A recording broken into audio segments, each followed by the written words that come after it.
제14회 학생 성공 스토리 특강을 찾아주신 여러분, 정말 다시 한번 환영합니다. 개강한 지 얼마 지나지 않은 것 같은데 벌써 개나리와 벚꽃이 피는 4월을 맞이했습니다.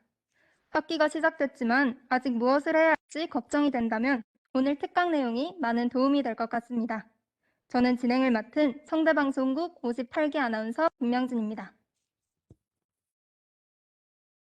특강을 시작하기에 앞서 우리 학교 센터들을 소개하겠습니다.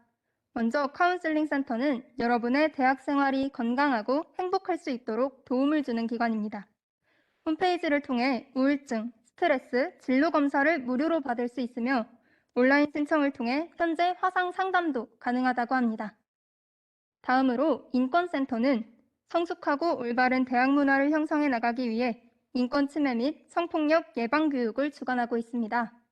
더불어 피해 상담, 신고 접수 및 사건 조사도 담당하고 있는데요. 청균관대학교 구성원이라면 누구나 인권센터를 통해 법적, 의료적 지원을 받을 수 있으니 상담 신청을 원한다면 인권센터 홈페이지를 참고하시기 바랍니다. 그리고 여러분의 성공적인 대학 생활을 위해 학생성공센터에선 이번 특강뿐 아니라 선배와의 대화 시간인 선배 멘토링을 주최합니다. 총장님 추천 학생 명단에 이름을 올린 선배들이 1, 2학년 후배들의 멘토가 되어 대학 생활의 꿀팁과 교내외 비교과 프로그램의 경험을 공유한다고 하니 관심이 있다면 학생성공센터 홈페이지를 참고하시면 좋겠습니다. 4월 중에 선착순으로 모집될 예정이며 활동은 5월 중에 진행된다고 합니다. 오늘 강연을 하실 이현민 연사님도 멘토로 참여하신다고 하니 많은 관심 부탁드립니다. 그럼 제14회 학생성공 스토리 특강 대외 활동으로 나의 역량 키우기를 주제로 강연을 해주실 이현민 연사를 소개하겠습니다. 글로벌 경영학과 3학년에 재학 중인 이현민 학우는 롯데 GRS의 캠페인 기획, CJ 라이브시티 아레나 여정 설계 등 다양한 대외 활동에 도전했습니다. 교내 마케팅 학회 스캔에서 활동하며 네이버, ssg.com과 산학협력을 진행하기도 했는데요. 이번 특강에선 대외 활동에 대한 꿀팁과 해외 봉사 경험담, 그리고 지금 참여하고 계신 로레알 브랜드 스톰 공모전에 내셔널 파이널리스트로 진출한 경험에 대해서도 얘기해 주신다고 합니다. 그럼 모두 다시 한번 비디오를 켜고 이현민 연사님 맞이해주면 감사하겠습니다. 안녕하세요. 글로벌 경영학과 18학번 이현민이라고 합니다. 우선 이런 자리에서 여러분에게 제 이야기를 하게 돼서 정말 영광이라고 생각을 하고요.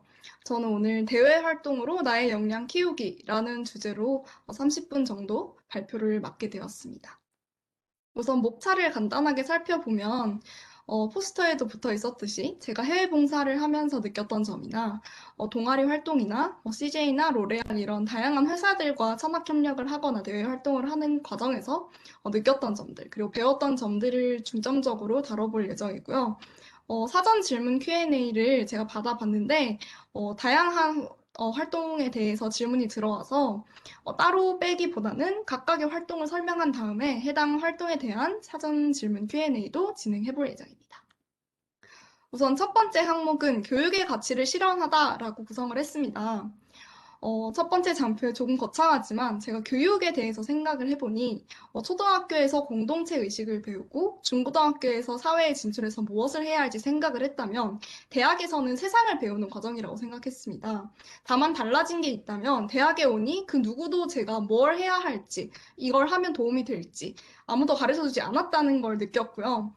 스스로 배움과 성장을 이끌어내려면 어떻게 해야 할까 생각해보니 이때까지 해오던 교육에서 그 가치를 찾아보자라는 생각이 들어서 시작하게 된 교육봉사입니다. 그래서 저는 1월에 입학을 하자마자 3월 김앤장 로펌에서 진행하는 법교육 리더 프로그램에서 퍼실리테이터로 활동을 했습니다. 제가 당시에는 변호사가 꿈이었어서 뭔가 제가 로스쿨을 진학하기 전에 대학 활동을 하는 과정에서 뭔가 해볼 수 있는 게 없을까 찾아보다가 시작을 하게 된 활동이고요.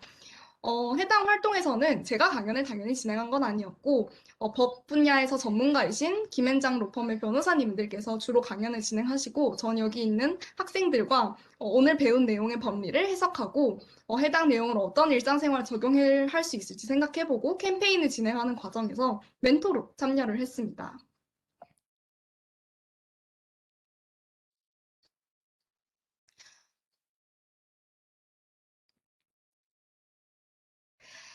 그리고 다음으로는 여기 있는 친구들과 함께 대구로 강동중학교에서 교육 봉사를 진행을 했습니다.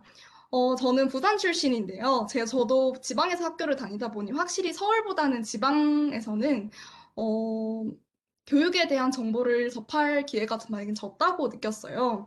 서울에서 학교를 다니고 있는 선배들의 이야기를 듣고 싶어도 그 경로가 마땅치 않았기 때문에 대구에서 좀 친구들에게 도움을 줄 수 있지 않을까 생각을 해서 서울에서 대구로 교육봉사의 범위를 넓혀서 이렇게 1년에 한 번씩 참여를 하게 되었습니다.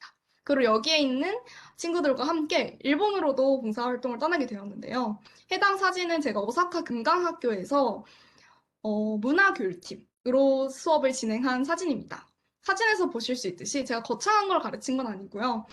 저를 자르기, 오리기, 색칠하기 이런 활동하면서 친구들과 즐거운 시간 보내고 왔던 것 같습니다. 그리고 제가 부산 출신이다 보니 그러니까 부산에서 부산행 영화의 좀비를 컨셉으로 부스를 운영하기도 하면서 일주일 동안 즐거운 시간 보내고 왔었던 것 같은데요. 여기서 2년이 이어져서 3년 동안 매년 오사카 금강 학교에 가게 되었고, 해당 활동을 통해서, 사람을 많이 만났다는 게 가장 큰 가치였던 것 같아요. 여기서 사진을 왜 여기 연예인 사진이 있냐 하면 여기 있는 친구 중에 한 명이 저를 예쁘게 봐주고 선생님 사나 닮았다면서 너무 좋아해줬던 게 제 기억이 남아서 사진을 붙여놓기도 했습니다. 그만큼 이 친구들과 뭔가 사람 대 사람으로 선생님과 학생이라기보다는 사람과 사람으로 좀 친해지고 뭔가 유대감을 쌓으면서 따뜻함 같은 것도 느꼈던 것 같습니다. 왜 교육봉사의 얘기를 이렇게 주절주절 늘어놓았냐 하면 이렇게 다른 환경에서 다른 경험을 하고 살아가는 사람들을 만나면서 제가 많은 경험을 하고 새로운 시각을 갖게 되었다는 건데요. 처음 말씀드렸던 김앤장 로펌 변호사님들과 함께했던 교육봉사에서는 약간 의외였지만 제가 변호사의 꿈을 버리게 되었습니다. 저 그전에는 그냥 변호사의 좋은 점, 그리고 내가 그걸 하고 싶은 점에 대해서만 생각을 해봤다면, 해당 교육봉사를 하면서 변호사님들과 식사 자리를 하는 기회도 갖게 되었고요. 실제로 워라밸이 어느 정도인지, 어떤 업무를 갖게 되는지, 어느 정도의 업무 강도를 계속해서 쳐내야 하는지에 대한 좀 실질적인 얘기를 들을 수 있었던 것 같습니다. 메인은 교육봉사였지만 이렇게 새로운 사람을 만날 수 있었기 때문에 제가 얻을 수 있는 인사이트였다고 생각을 하고요. 일본에서의 봉사활동이라든지 강동중학교에서의 봉사활동을 하면서 거기 학생 친구들과도 소통할 수 있었지만 함께 교육봉사를 했던 사람들과 폭넓은 인간관계를 좀 유지할 수 있었던 것 같습니다. 실제로 교육봉사 끝나고 나서 다 같이 대구에 있는 이월드에 가서 놀다 오기도 했고요. 일본에선 당연히 여행을 하는 겸 축제도 다녀오기도 하고 즐거운 시간 보낼 수 있었던 것 같습니다. 이렇게 교육봉사 활동을 하면서 들어왔던 질문이 왜 직업을 갖기 전에 자원봉사를 하게 되었느냐였는데요. 사실 솔직히 말씀드리면 제가 봉사에 대한 큰 뜻이 있어서였다기보다는 방금 말씀드렸던 것처럼 다양한 사람들을 만나기 위해서였어요. 단순히 학교에 오고 학과 친구들과 놀기보다는 좀 더 학교 밖의 사람들을 다양하게 만들어 보고 싶다는 생각에서 다양한 활동들을 지원을 하게 되었고요. 그 과정에서 제가 맡은 프로젝트에 대한 책임감이라든지 아니면 하나의 수업을 여러 선생님들과 함께 협력하면서 협력의식이라든지 책임감 이런 다양한 요소들을 배울 수 있었다고 생각을 해서 어느 정도 제가 직업을 갖기 전에 다양한 역량을 키울 수 있는 기회가 되지 않았을까 생각이 들고요. 지금 제가 어떤 사람이냐에 대해서는 저도 사실 답을 못 찾았던지라 뭐가 모티베이션이었는지에 대해서는 명확하게 답을 드리기는 어려울 것 같으나 다양한 사람들을 계속해서 만나려고 하는 그 의지가 아니었을까 생각을 해요. 부산에서 처음 서울로 올라오고 사실 아는 사람도 아무도 없고 학과 친구들 몇 말고는 만난 사람이 없었는데 제가 그 자리에 안주했다면 이런 다양한 활동들을 할 수 없었으리라 생각합니다. good communication을 위해서 필요한 것이라고 한다면 방금 말씀드렸던 다양한 사람들을 만나봐야 많이 말을 하게 되고 커뮤니케이션 스킬이 늘겠죠. 언어는 항상 많이 하면 할수록 느는 거라고 생각을 합니다. 그리고 해외에서 봉사활동을 하면 비용에 대해서 말씀을 주셨는데 저는 50만 원에서 100만 원으로 좀 폭넓게 범위를 잡았어요.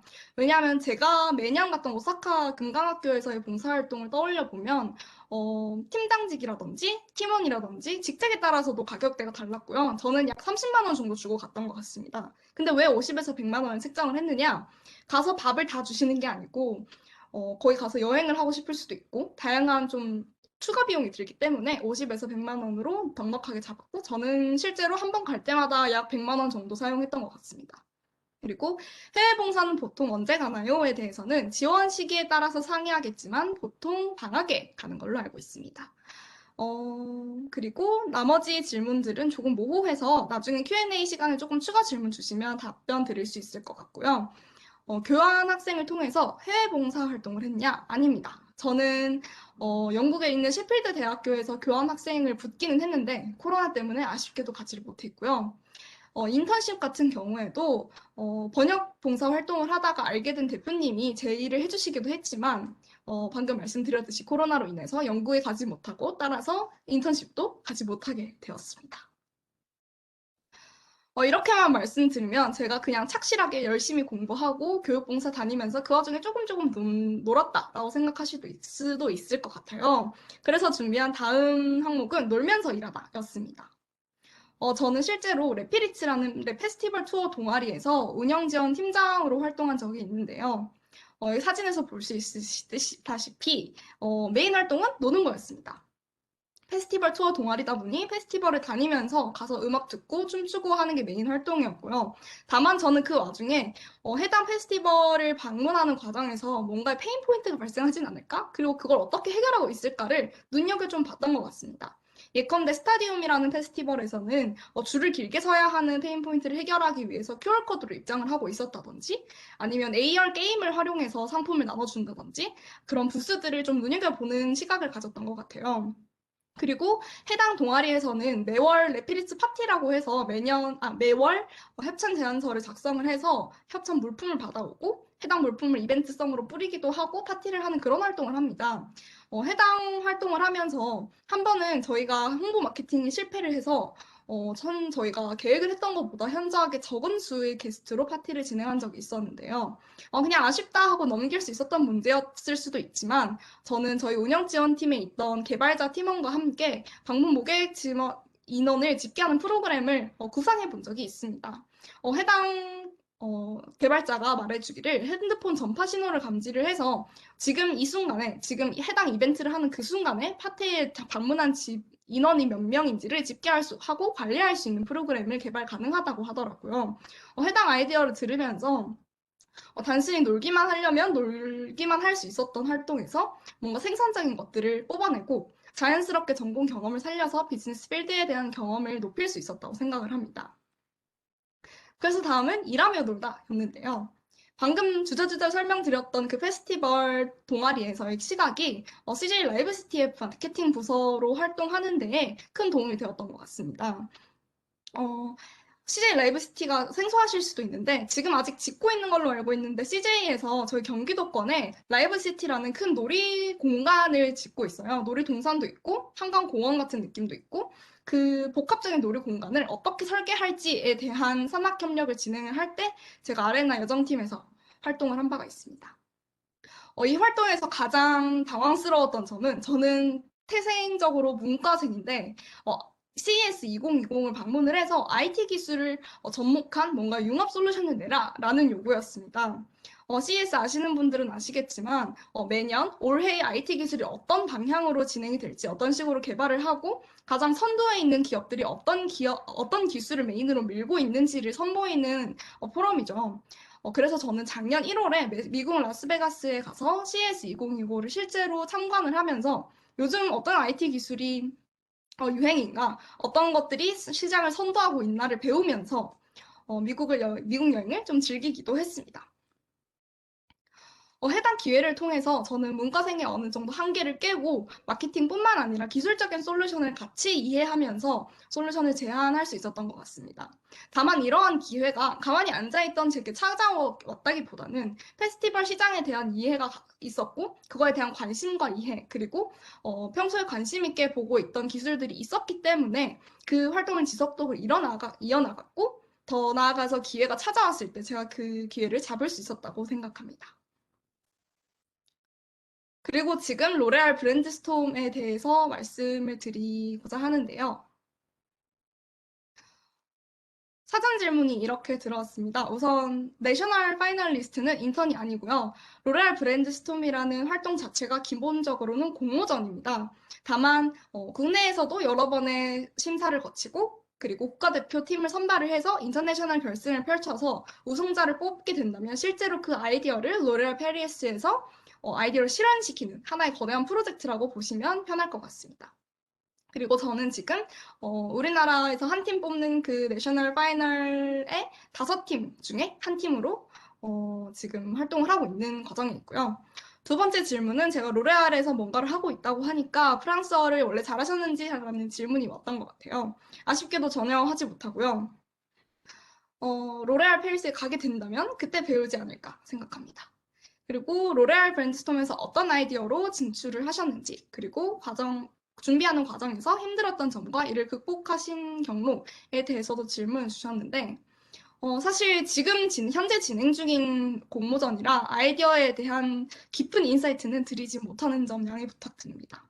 우선 제가 작년에 2020 로레알 브랜드스톰에 준비한 경험에 대해서 먼저 말씀드리고 싶어요. 해당 아이디어를 디벨롭하는 과정은 총 30일이었습니다.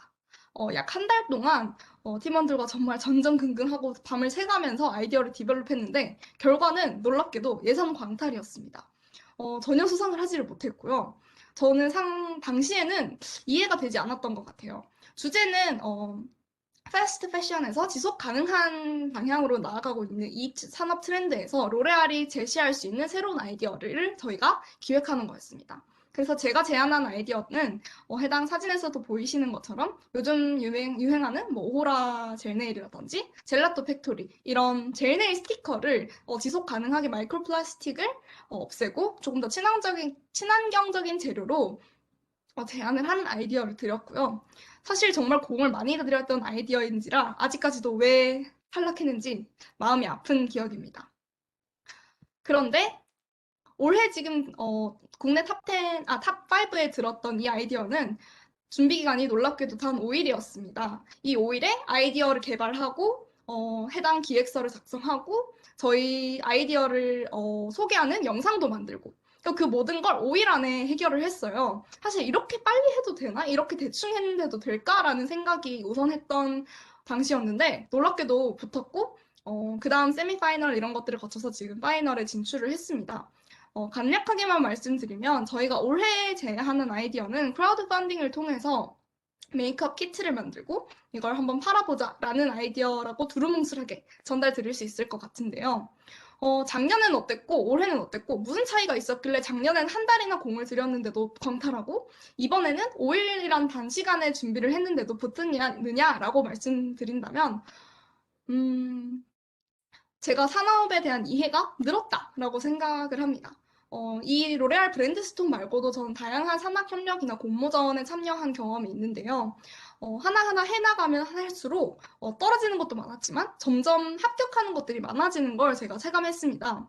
그리고 그거에 대한 꿀팁은 제가 산업에 대한 이해가 높았기 때문이라고 생각을 하는데요.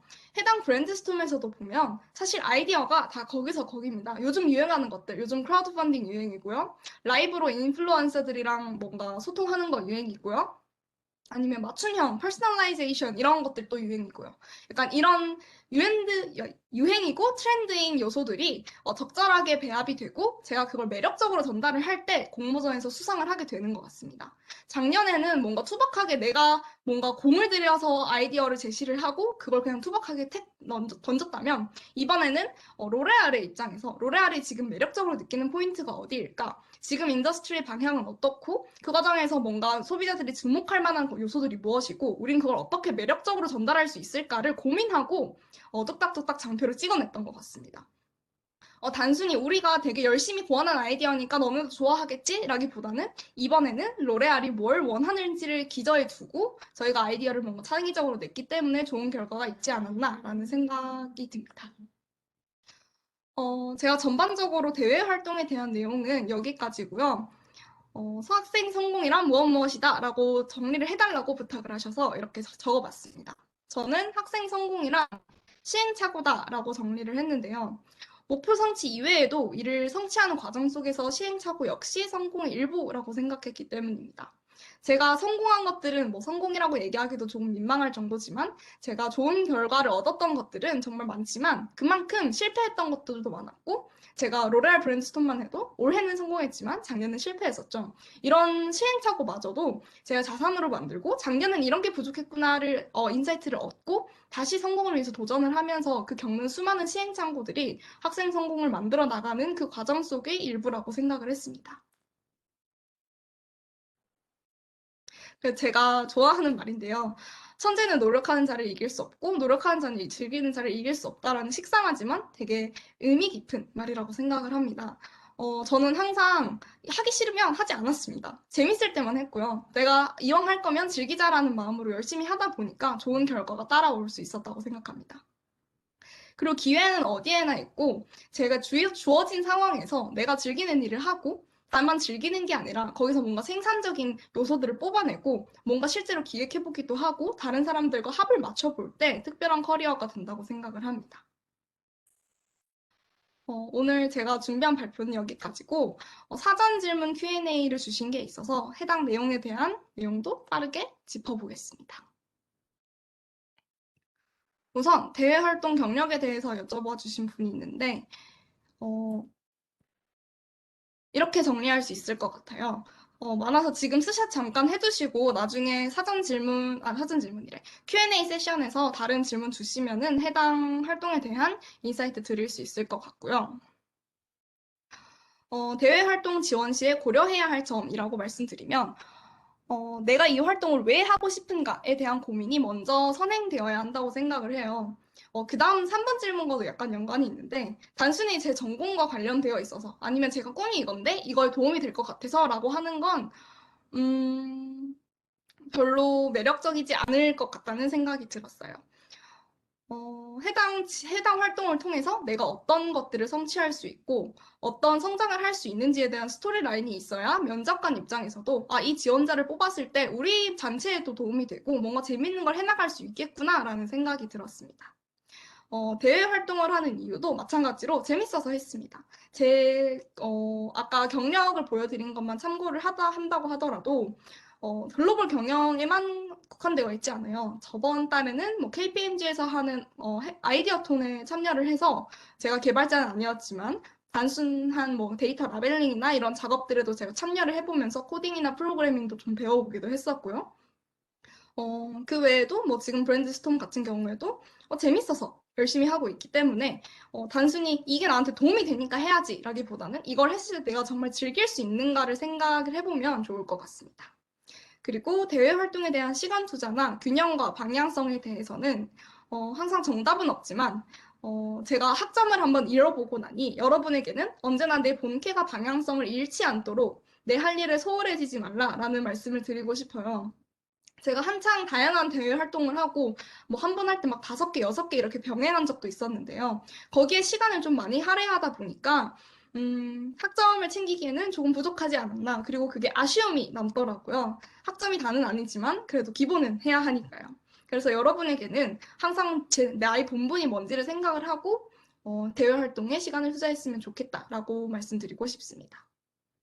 가장 재미있었던 그리고 배운 게 많았던 대외 활동은 현재 진행 중인 로레알 브랜드 스톰이라고 생각을 하는데요.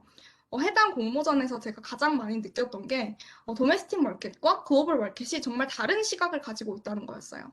저는 사실 한국에 살고 있고 한국에서 계속 줄곧 살아왔다 보니 뭔가 국내 시장에 대한 이해는 높을지언정 글로벌 시장에 대한 이해가 되게 피상적이라는 걸 많이 느꼈는데요. 그 단적인 예가 제가 아까 이번에 개발 중인 아이디어가 크라우드 펀딩이라고 말씀드렸죠. 사실 그 아이디어는 지금 드롭을 한 상황이라, 그러니까 없앤 상황이라 오늘 공개를 할 수 있었던 겁니다. 음, 저희 국내 멘토님들이랑 로레알의 현직자로 계신 분들과 대화하는 과정에서는 크라우드 펀딩 아이디어 좋다. 근데 크라우드 펀딩 왜 하냐? 돈이 없을 때. 그리고 내가 브릴리언한 아이디어가 있는데 스타트업이라서 뭔가 지원이 필요할 때.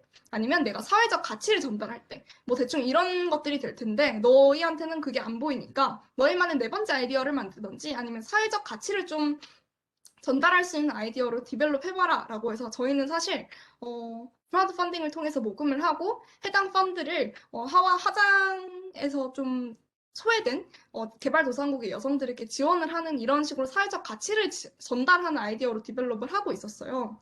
다만 그 이후에 에드워드라고 럭셔리 디비전에서 활동하고 계신 현직자 로레알 현직자 분들과 또 멘토링하는 과정에서 로직이 부족하다라는 지적을 한 번 더 받았습니다. 크라우드 펀딩이라는 게 기본적으로는 돈이 없는 단체가 뭔가 하나의 창의적인 아이디어를 구현할 때 사용하는 수단인데 그게 뭔가 그 과정 역시도 재미있을 수 있다고 생각한 저희 국내 시장의 느낌보다는 글로벌 시장에서는 그냥 돈이 없는 단체가 돈을 모금할 때라는 의식이 더 강하다는 것을 체감을 했고요.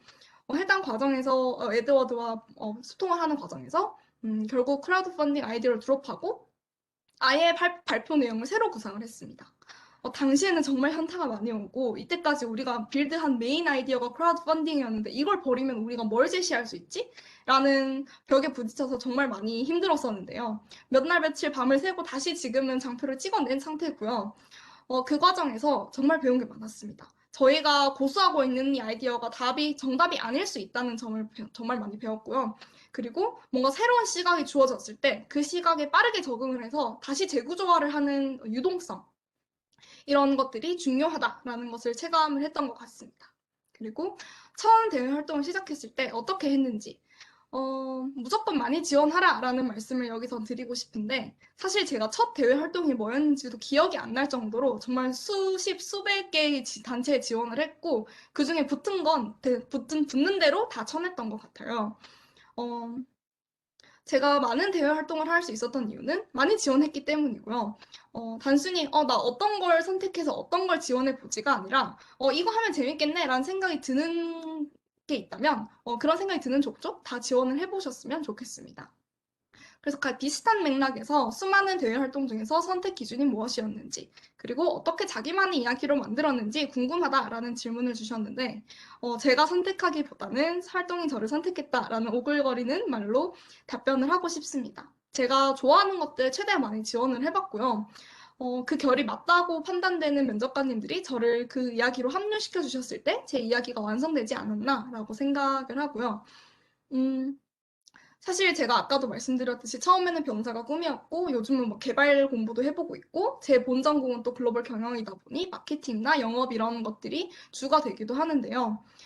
제가 뭔가 하나의 목표를 가지고 이 이야기를 완성시키기 위해서 이 활동이 필요하겠군 해서 지원을 했다기보다는 요즘 여기 관심 있는데 요거 해볼까? 저거 해볼까? 야, 저거 재밌겠다 하는 그 흐름에 따라서 이것저것 하다 보니까 하나의 그냥 큰 플로우가 만들어지지 않았나 생각을 합니다. 그리고 마지막으로 무엇에 대한 성공인지에 대해서 질문을 주셨는데 정말 철학적이고 저를 생각을 많이 하게 만드는 질문이었다고 생각을 해요. 사실 저는 이 자리에 제가 오게 된 게 성공을 해서라고 사실 생각하지도 않습니다. 제가 이 이야기를 가지고 학생 스토리 공모전에 응모를 했을 때 거기 본선에 진출을 했다가 마지막에 사실 수상을 하지는 못했어요. 당시에 교수님이 저한테 해주셨던 말씀이 정말 기억에 남는데 현민 씨 되게 열심히 산 거 알겠고 되게 이것저것 한 거 알겠는데 다른 학생들도 다 한 거 같은데 현민 씨만의 특별함이 없네요? 뭐 하셨어요? 이렇게 여쭤보시는데 제가 그런 자리에서 정말 어버버하거나 당황하는 스타일이 아닌데도 말문이 턱 막히더라고요. 저는 제 자신이 성공을 했다고까지는 생각하지 않더라도 잘 해나가고 있다고 생각을 했고, 제가 원하는 활동들을 해나가는 것만으로도 충분히 특별하고 소중하다고 생각을 해왔는데, 교수님이 뭔가의 객관적인 시선에서, 너 그냥 남들 하는 정도로만 하는 것 같은데? 라고 제시를 하셨을 때, 좀 많이 당황을 했던 것 같아요. 다만 지금은 생각이 조금 다른데요. 제가 누군가에 비해서 뭔가 특출나고 엄청난 성공을 이루지는 못했을지언정, 제 인생에서 다만 안주하지 않고 뭔가를 계속 해나가려고 하는 이 의지 하나만으로도 제가 성공적인 기로를 달리고 있다고 생각을 하고, 여러분도 뭔가 하고 싶은 게 있다면 그냥 해보라는 말씀을 꼭 드리고 싶었습니다. 이건 아까 보여드렸던 그 경력 내용이고요. 해당 내용에서도 그렇고 아니면 다른 부분에서도 그렇고 질문 주시면 답변할 수 있을 것 같습니다. 네, 잘 들었습니다. 지금부터 이제 연사님과 Q&A 시간 갖도록 하겠습니다. 질문을 채팅창에 올려주시면 제가 읽고 연사님께 질문 드리도록 하겠습니다. 네, 질문이 있으시면 부담 없이 편하게 채팅창에 올려주시면 감사하겠습니다. 그럼 이제 질문이 올라올 동안 사전 질문이 더 들어온 부분들이 있고 제가 또 들으면서 궁금증이 생겼던 부분들이 있어서 그 부분 질문해 보도록 할게요. 먼저 일단 교육봉사를 처음에 얘기해 주셨는데 일본 봉사까지 가셨다고 하셨거든요. 그럼 혹시 일본어를 원래 잘 하고 계셨던 건지 그 부분이 궁금하더라고요. 저는 일본어를 원래 잘했다기보다 국제 중 국제고를 다니면서 계속 일본어 반이기는 했어요. 다만 정말 시험을 위한 언어였기 때문에 지금 저희가 다 수능 잘 쳐서 상경관대 왔다고 영어 프리토킹이 원활하지 않듯이 저는 정말 생존 일본어 정도만 하는 상태로 봉사활동을 갔던 것 같습니다. 그럼 살짝만 아는 상태여서로 이제 도전을 하셨다고 하셨는데, 그럼 그렇게 그 봉사활동은 어떻게 가게 되신 건가요? 아니, 봉사활동 동아리에서 이제 일본으로 다 같이 가게 되신 건지, 아니면 따로 일본에 이제 학교에 컨택을 직접 하신 건지, 그 부분도 이제 궁금해가지고 혹시 답해 주실 수 있을까요? 동아리 차원에서 다 같이 간 거였기 때문에 제가 직접 컨택을 하진 않았고요. 해당 학교가 정말 일본인들만 있는 학교가 아니라 제1교포 자녀들이 다니는 학교였기 때문에 기본적으로 약간의 한국어는 할 수 있었기 때문에 수업이 진행되지 않았나 생각합니다. 그럼 그 교육봉사도 동아리로 함께 하시고, 이제 또 그 페스티벌 동아리도 하셨다고 하셨는데, 그런 동아리는 이제 교내 동아리인지, 교회 동아리인지, 또 그런 동아리를 들어가기 위해서는 혹시 자격 요건이 있는 건 아닌지, 그런 궁금증이 들어요. 일단 레피리치는 교외 동아리고요. 저는 교내에서는 오케스트라나 그리고 스킵, 그리고 지금 멋쟁이 사자처럼 이런 교내 동아리도 하고 있어요. 동아리를 들어가는 건 사실 학회를 들어가거나 뭔가의 거창한 대외 활동을 하는 것보다는 진입 장벽이 많이 낮다고 생각을 해요. 그래서 뭐 다른 자격 요건이 있다기보다는 해당 활동을 했을 때 내가 왜 잘할 수 있는지, 왜 나를 그 단체에 넣어주면 너네도 이득 볼 수 있는지를 뭔가 스토리텔링하면 합격할 수 있지 않을까 생각합니다. 네. 지금 이제 김동준 학우님께서 질문을 어떤 대외 활동이 있는지 몰라서 못하고 있는데 하셨던 대외 활동을 어떤 경로로 알게 됐는지 궁금하다고 지금 질문해 주셨어요. 어떤 대외 활동이 있느냐는 아이캠퍼이나 캠퍼스픽이나 이런 대외 활동이 올라오는 플랫폼들이 따로 있어요. 그거 보면서 어떤 거 하면 좋을지 찾아보시면 될 것 같고, 저는 초반에는 그런 플랫폼을 사용을 했다면 이후에는 해당 활동을 하면서 알게 된 사람들이 너 이런 거 좋아하지 않아? 해볼래? 라는 추천으로 많이 지원을 했던 것 같습니다. 네. 그리고 이제 주지연님께서 처음에 하신 로펌 활동을 1학년 때 입학하자마자 하셨다고 들어서 저도 정말 궁금했거든요. 어떤 점을 이제 어필을 하셨는지, 어떤 점을 이 활동에서 특별히 더 얻을 수 있었는지, 네. 그 부분 답변해 주시면 감사하겠습니다. 로펌 활동의 경우에는 사실 신청서를 적었던 게 거의 3년 전, 4년 전이라 사실 기억이 잘 나지는 않습니다만, 제가 당시 꿈이 변호사였다 보니, 변호사라는 꿈을 위해서 내가 고등학교 때 뭐 이런 공부들을 했어요. 라든지 K무크를 통해서 제가 민법 강의를 듣기도 했었거든요, 고3 때. 그래서 그런 부분을 어필을 하면서 내가 단순히 그냥 이 활동이 하고 싶은 게 아니라 정말 법이라는 분야에 관심이 있고 공부하고 싶은 의지가 있다라는 점을 어필을 했던 것 같습니다. 그리고 해당 활동에서 얻을 수 있었던 차별성이라고 한다면, 사실 김앤장 로펌이라고 하면 법조계의 약간 원탑이잖아요. 거기에 현직자 분들과 제가 뭔가의 커넥션을 얻기는 정말 힘든 일이라고 생각을 하는데, 해당 퍼실리테이터 활동을 하면서 두 학기 동안 활동을 했습니다. 그래서 두 명의 변호사님과의 인맥이 생겼다는 게 가장 큰 차별성이 아니었나 생각을 하고요. 해당 변호사님과 식사자기도 하면서 이게 생각보다 쉬운 일이 아니다. 정말 인풋을 많이 들였기 때문에 아웃풋이 나오는 직업이다. 라는 좀 살아있는 이야기들 들을 수 있었던 게 특별히 얻을 수 있었던 점인 것 같습니다. 네, 맞습니다.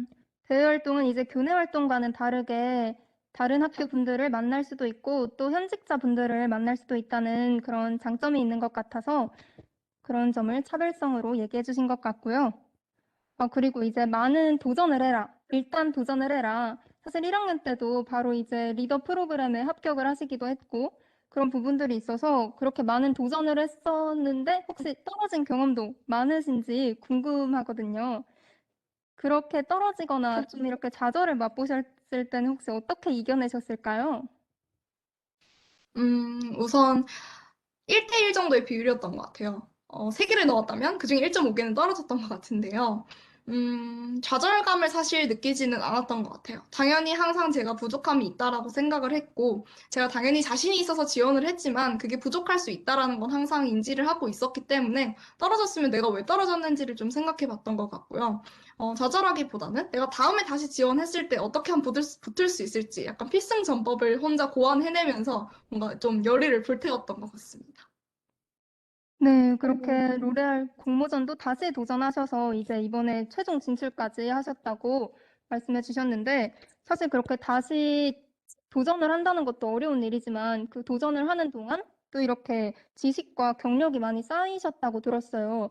그런 건 이제 전공을 통해서 얻는 건지 아니면은 또 다른 대외 활동을 통해서 얻은 것인지 그런 부분도 얘기해 주시면 좋을 것 같아요. 네. 혹시 공모전 질문을 한 번만 더 말씀 주실 수 있을까요? 이제 공모전을 사실 나간다는 것도 큰 도전이지만 그 내용을 채우는 것도 엄청 힘든 일이잖아요. 그렇게 내용을 음, 채우는데 어떤 부분들이 도움이 됐는지, 전공이 그게 도움이 됐던 부분인지가 궁금하거든요. 전공은 사실 큰 도움은 되지 않았던 것 같아요. 동전공 공부는 여러분도 배워보셔서 아시겠지만 정말 이론적인 부분에 국한되어 있는 경우가 많고요. 제가 공모전을 다양하게 해보고 대외 활동을 하면서 요즘 뭐가 트렌드인지를 좀 그냥 자연스럽게 배우는 게 가장 도움이 많이 되었다고 생각을 하고요. 경영 같은 경우에는 마케팅이나 이런 부분들이 요즘 진짜 뭐가 유행인지가 중요해요. 그래서 유튜브 많이 보고요. 인스타 많이 하고요. 그런 SNS 활동 많이 하면서 그냥 평소에 노는 게 뭔가 나중에 생산적인 요소로 발전할 수 있었던 것 같아요. 네, 그동안 여러 가지 경험을 하시면서 얻으셨다고 하셨는데, 그러면 그중에서 팀 프로젝트가 있었는지, 팀원 구성을 어떻게 했는지 얘기해 주시면 좋겠습니다. 대부분의 대외 활동은 팀 프로젝트죠. 그래서 팀원 구성이 정말 저도 중요한 부분이라고 생각을 하는데, 팀원 구성은 평소에 제가 알고 있는 그 인맥 풀에서 구성을 했습니다. 저는 1학년 때 그냥 노는 동아리만 한 6개 정도 했고요. 뭐 오케스트라라든지 아까 춤춘다든지 아니면 파티 동아리라든지 이런 다양한 걸 하면서 평소에 네가 뭘 관심 있는 친구인지를 좀 눈여겨보고 있었습니다. 그래서 쟤랑 나중에 이런 거 해보면 재밌겠다라는 생각을 하고 있다가 적합한 활동이 나왔을 때 같이 해보자라고 제안을 하는 시기였고요. 평소에 제가 다양한 분야에 관심을 두고 해당 분야에서 뭔가 열심히 해나가고 있는 친구가 누구인지를 뭔가 제 마음속으로 이렇게 얘는 같이 노는 친구, 얘는 나중에 뭔가 생산적인 걸 해보면 좋을 친구로 약간 분류를 해서 생각을 해보면서 팀원 구성을 주로 했던 것 같습니다. 네, 이제 많은 활동을 하면서 친구를 이제 사귀고 그 친구들과 함께 나가게 되었다. 이렇게 얘기를 해주셨어요. 근데 사실 이 대외 활동을 한다는 것 자체가 사실 취업을 하는데 스펙을 쌓으려고 하는 게 아닌가 하는 그런 생각이 일단 기본적으로 다들 있으실 것 같아요. 하지만 이제 취업이나 이제 진로 부분보다는 즐거운 것, 해보고 싶은 것을 위주로 지원을 했다고 얘기를 해주셨어요. 사전 질문에 대외 활동이 취업에 많은 영향을 주는가? 이 질문에 대해서는 그럼 어떻게 생각하시는지 얘기해 주실 수 있을까요? 은서님이 지금 진로를 그럼 구체화시킬 수 있을지랑도 조금 연관된 질문인 것 같은데, 된다고 생각을 해요. 사실 지금 저희, 목록을 보니까 다막 19, 20, 21 학번들인데, 사실 지금 내가 어떤 회사에 가고 싶은지 본인들도 잘 모르시잖아요. 저도 모르고요. 그래서 뭔가 나중에 취업을 할 때 이 회사를 가야겠다라기보다는 어떤 산업에 속한 회사를 갈지가 관건일 것 같은데, 그건 제가 평소에 해당 산업 인더스트리에 포함된 공모전이나 대외 활동을 해볼 때 내가 그 일을 해봤을 때 재밌는지를 알아야 그런 걸 알아갈 수 있다고 생각을 해서 실제로 제가 해봤을 때 이거 내 길 아니구나 느꼈던 것도 많고요. 이걸 해봤을 때 의외로 재밌네 하는 것들도 있었기 때문에 이런 활동을 많이 해봐야 나중에 뭐 진로라든지 아니면 내가 어디에 취업을 해야 할지에 감이 좀 오는 것 같습니다. 그리고 제 개인 채팅으로 수연님이 질문을 해주신 게 있어가지고 학교 공부도 많이 해야 했을 텐데 어떻게 지속적으로 했는지, 어떻게 병행했는지, 시간 관리 이런 것들을 여쭤봐 주셨는데 음, 솔직히 말씀드리면 학교 과제는 계속해서 했지만 학교 공부를 조금 내려놓은 것도 있었습니다. 저는 막 이론적인 이런 좀 지루한 이런 공부들을 좀 참을 수가 없어서 그런 걸 조금 소홀히 한 면도 없잖아 있다고 생각을 해요. 다만 그걸 조금 내려두고 대외 활동을 했을 때 내가 밖에서 뭔가 확실하게 배워오자라는 비전 하에 좀 열심히 활동을 했던 것 같고요. 다만 아예 내려놓지는 않았습니다. 그래서 학교 공부를 할 때도 뭔가 하나의 논문을 쓰거나 과제를 제출을 할 때 내가 지금 대외 활동에서 이런 활동하고 있는데 요즘 이게 유행이더라. 이거 지금 배우는 이론이랑 되게 연관된 것 같지 않아? 약간 이런 식으로 좀 살아있는 제가 배웠던 것들을 좀 녹여내면서 이 이론도 언젠가 나에게 도움이 되겠거니, 나에게 기초를 제공하겠거니 이렇게 생각하면서 했던 것 같습니다.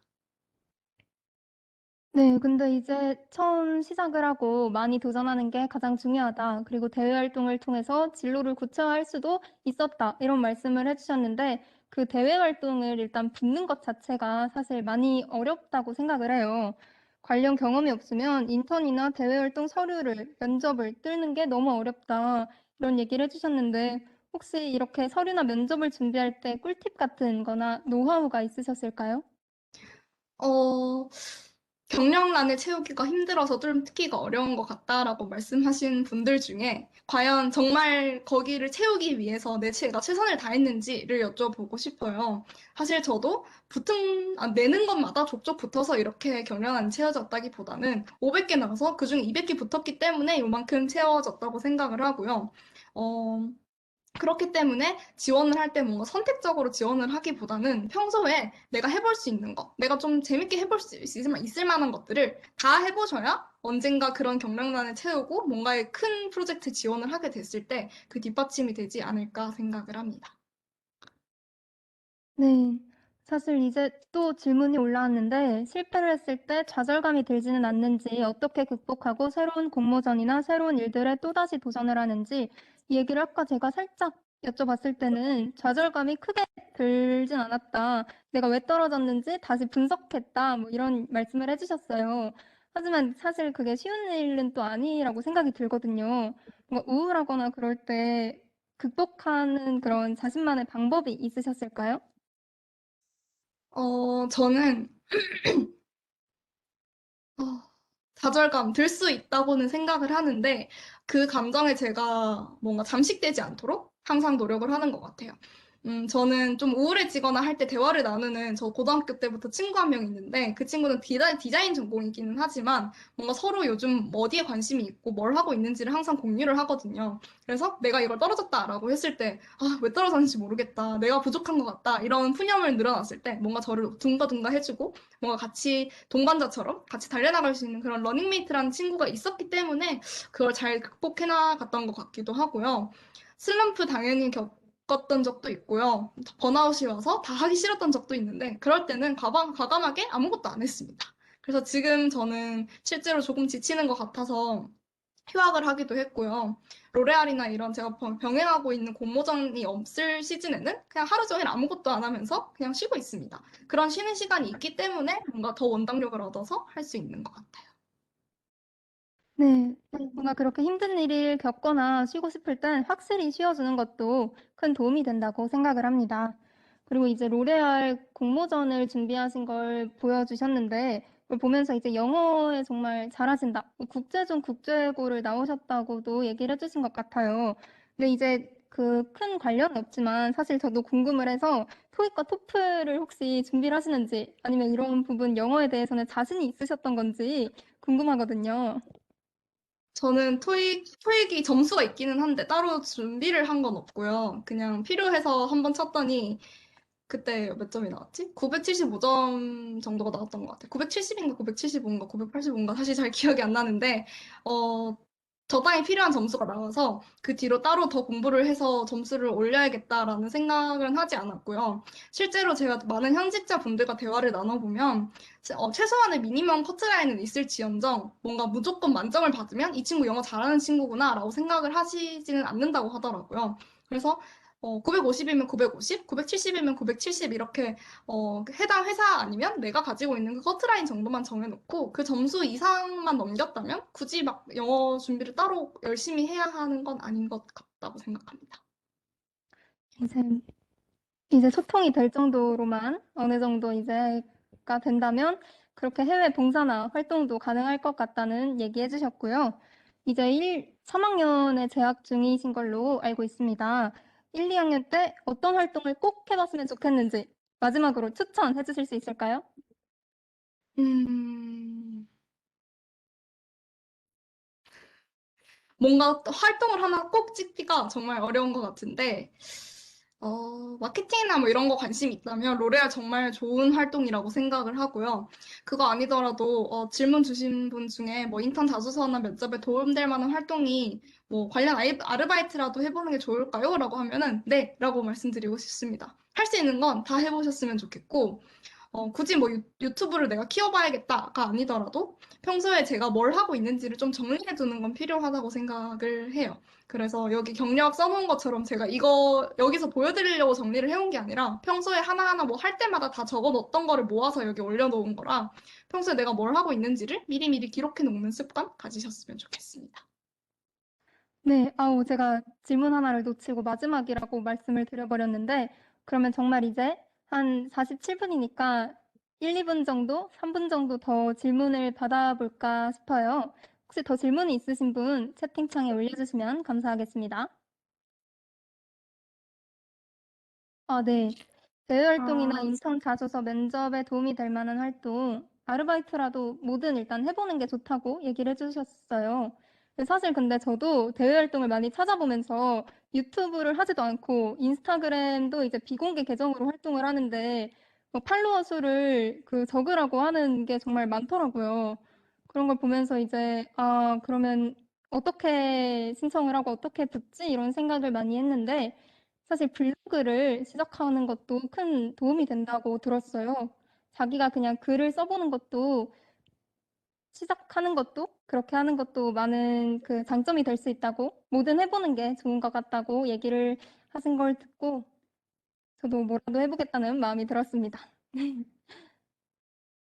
그리고 그 부분에 대해서 첨언하고 싶은 게, 사실 그런 인스타그램이나 유튜브 계정을 보는 이유가, 너 팔로우 맞니? 라기보다는 컨텐츠 제작 능력이 충분하니?를 물어보는 거라고 생각을 해요. 그래서 저는 그런 부분들은 제가 이전에 제작했던 뭐 PPT라든지 컨텐츠 영상이라든지 이런 걸 포트폴리오로 따로 제작을 했던 거를 제출을 하는 식으로 좀 보완을 했던 것 같고요. 개인 질문으로 또 제가 들어온 게 있는데, 미래에셋 자산관리사 입사 후 퇴사 이게 뭔가? 라는 질문을 주셨는데, 미래에셋에서 탐스라고 교육형 인턴 프로그램 같은 걸 하는 게 있어요. 해당 활동을 한 달 동안 하고 취업 전형형 면접을 보고 입사를 했었는데요. 제가 영업 부서였어요. 영업 일과는 좀 맞지 않는다라는 걸 느껴서 일주일 만에 퇴사를 했던 거고요.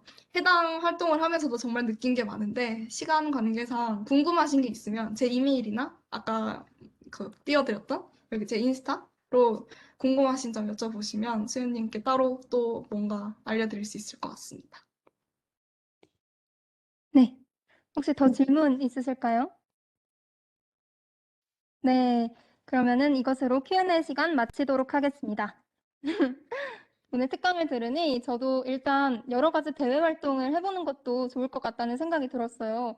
도전을 하는 것이 가장 중요하다는 생각이 들었고, 학생 성공에 대해서도 여러 가지 얘기를 해주셨는데, 오늘의 연사님처럼 여러 가지 대외 활동을 도전하는 것도 학생 성공일 수 있지만, 사실 이제 학점을 챙기는 거나 아니면은 나 스스로를 키우는 것, 자기 개발을 하는 것도 학생 성공이 될 수 있다고 생각을 합니다. 그러니까 많은 부분에서 다들 행복하고 건강하셨으면 좋겠다는 마음이 들었고요. 그러면 오늘 특강은 아이캠퍼스 비정규 강좌에서도 만나볼 수 있으며 이곳에서 함께 나누었던 이야기가 여러분의 성공적인 대학 생활에 도움이 되셨길 바랍니다. 진심으로 응원하고 행복하기를 바라겠습니다. 감사합니다.